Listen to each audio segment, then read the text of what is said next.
huge protest in China over parking fees, but no one is supposed to know.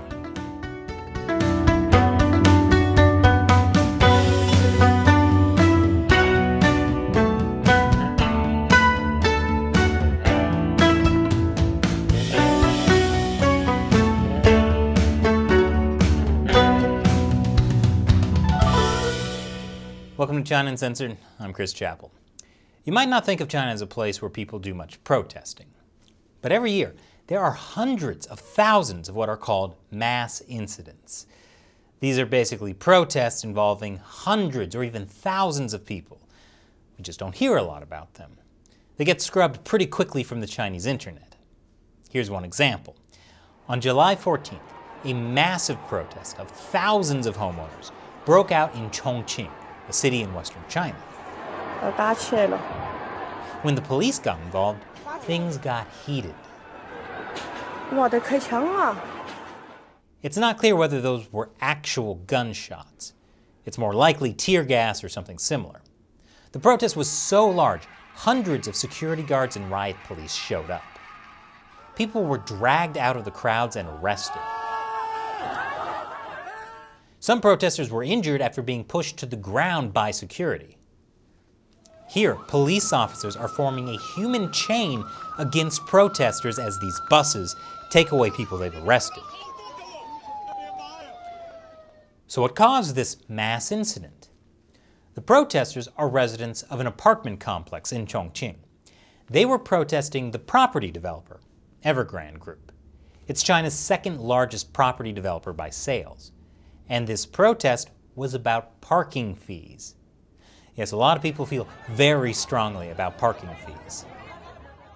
You see, the apartment owners used to be able to park for free. Then Evergrande started charging very high parking fees. If you didn't want to pay a parking fee, you could buy a parking spot, but instead of selling parking spots to residents directly, Evergrande sold them to another property development company. That company then doubled the price before selling the spaces to the homeowners. So residents felt like they were being price gouged by the property developers.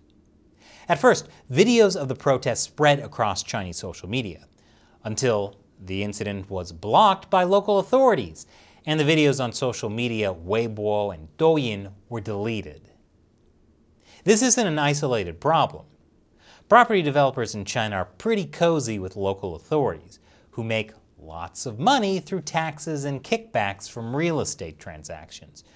So local authorities are pretty willing to side with the property developers. This isn't even the first mass protest over parking fees. A similar incident happened back in 2014 with a large housing estate in Nanning, a city in Guangxi province.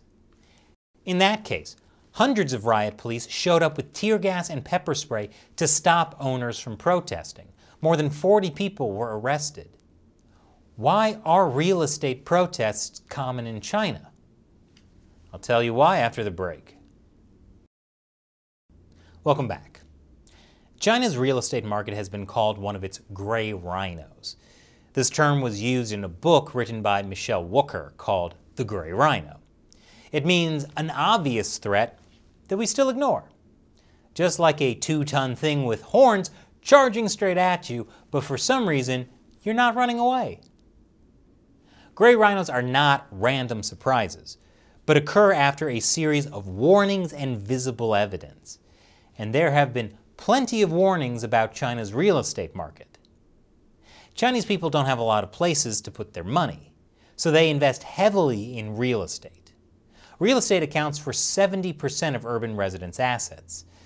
There have been protests when real estate prices rise. There have been protests when real estate prices fall. And the real estate market can fluctuate a lot. Some property developers have slashed prices on new apartments to gin up business or cut corners to save money. That undercuts the property values of earlier buyers who increasingly are taking to the streets to protest. So maybe China's real estate market isn't a gray rhino, it's a herd of gray rhinos. If China's real estate market is a herd of rhinos, then Evergrande, the property developer behind the parking fee protest, is one of the biggest rhinos in the herd.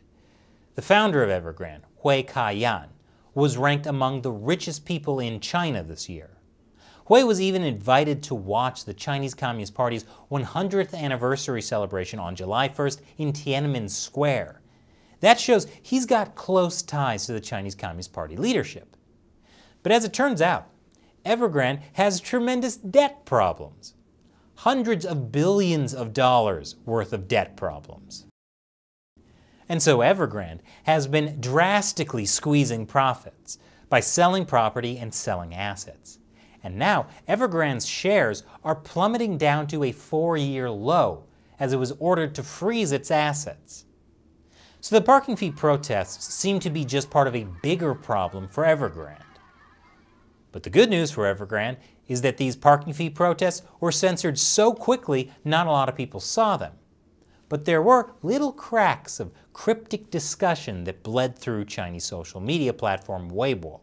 It's an instructive look at how people try to get around censored topics in China. One user started the discussion with a post about gunshots heard at Evergrande Chongqing Shuangfu. Here are some of the replies to this post. Did you see lots of people on the street? There's a lot. Discussions aren't allowed, it'll be quickly deleted. There's absolutely no news reports about this. How do you expect journalists to be able to report this? Evergrande's background is shady. No matter how big the issue, media outlets don't report anything about them. Free parking spaces were sold, causing uproar. Yes, there's videos outside the firewall. Lots of people. So some netizens were jumping China's Great Firewall with VPNs to get around the censorship. Other netizens talk in code, like this Weibo user who used another news story to cryptically point people toward the censored protest story. Hashtag Evergrande group ordered to freeze assets. Seeing this headline news makes me think of something.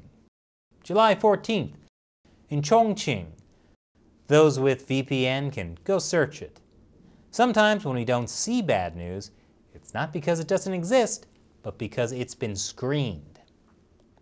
And while there are still some of these coded discussions about the protests, videos about the protests no longer exist on the Chinese internet at all.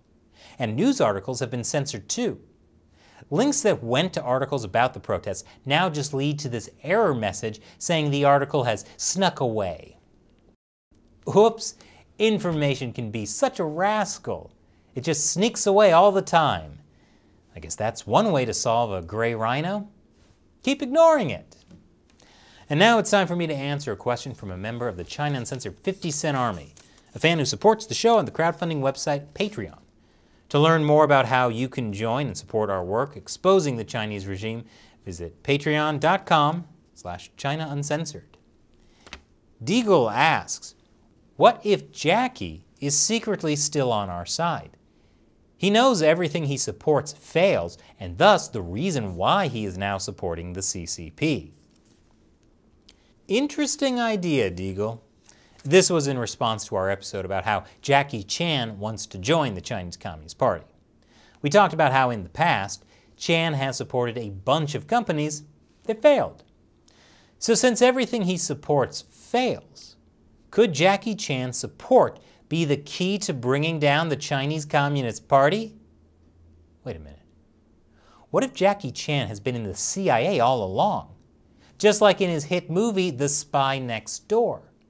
And he's been buttering up the CCP for years so he can take them down from the inside. Hi. Nah, that's too crazy. It's almost as crazy as the idea the CIA is funding YouTube channels to bring down the CCP. Thanks for your question and your support, Deagle. And a big thank you to everyone who supports China Uncensored on Patreon, because the CIA does not. So we could not do this show without you. If you're interested in joining, head over to patreon.com/China Uncensored.